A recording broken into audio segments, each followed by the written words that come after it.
Shalom, ketemu lagi dengan saya dalam segmen Teduh with SS. Pada kesempatan ini kita akan berbicara satu tema yang berjudul Menjadi Pelaku Firman Tuhan. Kita baca satu ayat di dalam Yakobus pasal yang pertama, ayat yang ke-25. Saya akan bacakan. Tetapi barang siapa meneliti hukum yang sempurna, yaitu hukum yang memerdekakan orang, dan ia bertekun di dalamnya. Jadi bukan hanya mendengar untuk melupakannya, tetapi sungguh-sungguh melakukannya, ia akan berbahagia oleh perbuatannya. Bapak Ibu yang dikasihi oleh Tuhan, saya yakin dan percaya di rumah kita masing-masing kita memiliki cermin. Dan ketika kita bercermin, tentu untuk melihat atau mengecek penampilan kita. Apakah penampilan kita sudah rapi dan bagus? Kita melihat bagaimana sisiran kita, bagaimana baju kita, atau mungkin dasi kita, atau bagi wanita mungkin bagaimana ada make up-nya dan lain sebagainya. Dicek ketika bercermin. Fungsi daripada cermin ini ialah untuk melihat apakah masih ada yang kurang baik dari penampilan kita. Itu yang sering kita lakukan pastinya di rumah kita masing-masing sebelum kita bepergian ke pesta atau bekerja atau beraktivitas yang lainnya. Kita pasti melihat ke cermin untuk memastikan penampilan kita ini ada yang kurang atau yang tidak. Jika ada yang kurang, saya yakin dan percaya kita pasti akan memperbaikinya.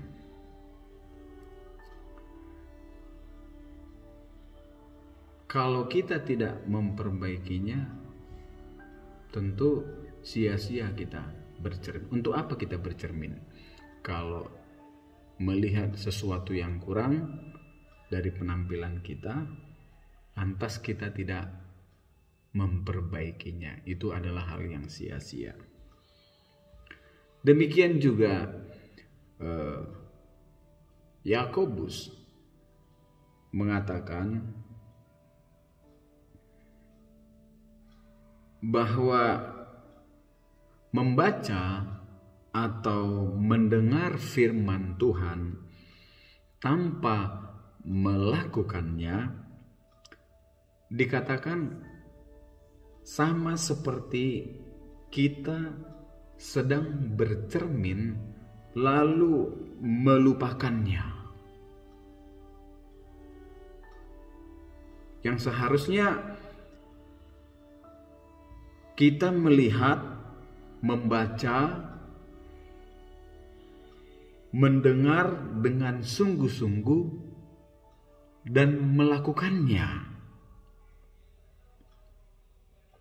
Saudaraku yang dikasihi oleh Tuhan, kalau kita sudah mendengar firman Tuhan, tapi kita tidak melakukannya, kita sedang membodohi diri kita sendiri.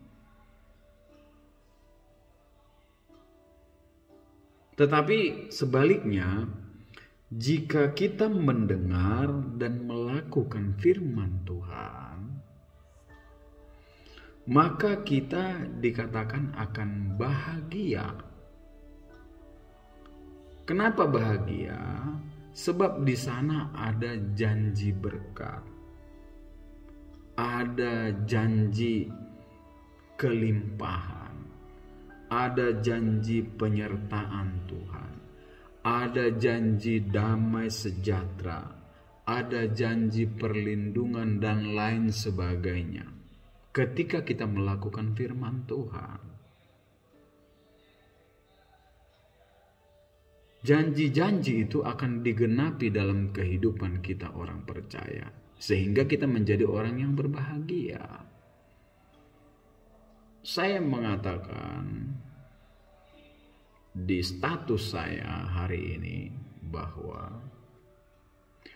orang yang melakukan firman Tuhan atau ketaatan melakukan firman Tuhan adalah benteng yang kokoh untuk menghadapi setiap permasalahan dan tekanan hidup ini. Saya katakan demikian, melakukan firman Tuhan adalah benteng yang kokoh, membentengi kita dari setiap tekanan apa yang ada, yang terjadi dalam hidup ini. Itu sebabnya firman Tuhan mengatakan, orang yang mendengar dan melakukan firman Tuhan, dia seperti orang yang mendirikan rumah di atas batu. Ketika badai datang, ketika tekanan hidup datang, ketika masalah, pencobaan, ujian, sakit, penyakit datang, dia tetap berdiri kokoh, tidak roboh, sebab dibangun di atas batu karang yang teguh, yaitu Yesus, kebenaran firman Tuhan. Tetapi orang yang mendengar firman Tuhan lalu melupakannya, tidak memperbaiki dirinya,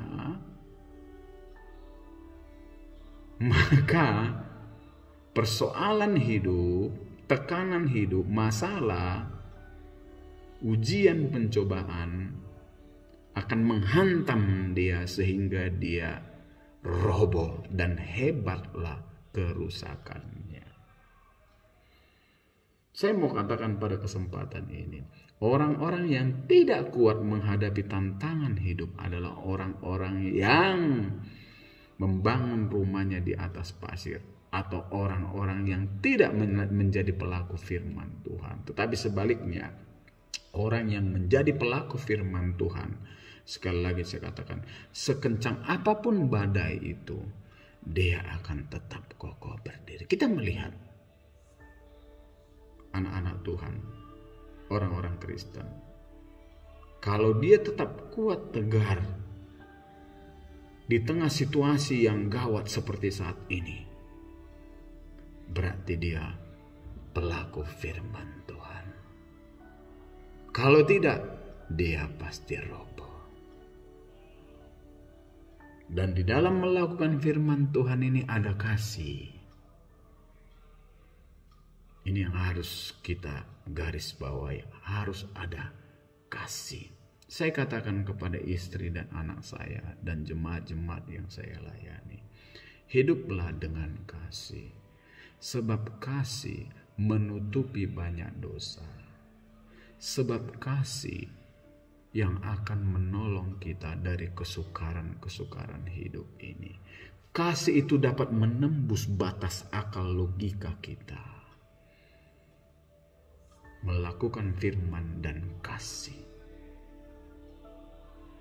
menembus batas akal pikiran kita. Sebabnya firman Tuhan mengatakan, apa yang tak pernah dilihat oleh mata dan tak pernah didengar oleh telinga dan tidak pernah timbul di dalam hati, itu yang akan disediakan Allah bagi mereka yang mengasihi Dia. Mengasihi Dia sama dengan melakukan firman-Nya.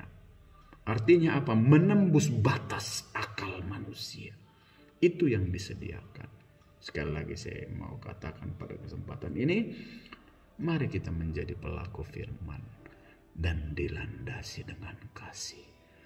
Maka pertolongan Tuhan nyata dalam kehidupan kita di tengah badai yang menerpa. Firman Tuhan menguatkan kita. Terima kasih. Tuhan Yesus memberkati kita semua. Amin.